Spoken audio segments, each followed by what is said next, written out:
қызметкерлері, майталман мамандар жаңа марапат биігінен көрініп жатыр. Сол марапат қатарында бүгін сала ардагері Шырын Әлиқызы да бар. Міне мен сол ардагерімізді арнайы марапаттау үшін, құттықтау үшін келіп отырмын.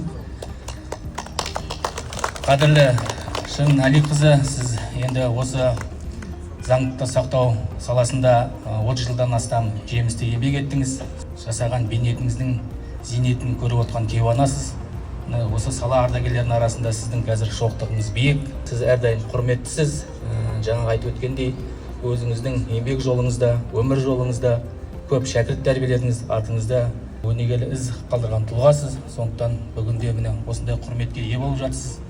Қазір міне шаһарымыздың әлеуметтік экономикалық дамуына сүбелі үлесқан азамат ретінде біздің Қызылорда қаласының депутаттарының қолдауымен сіз Қызылорда қаласының құрметті азамат атағына ие болдыңыз. Соны табыс етуге рұқсат етіңіз.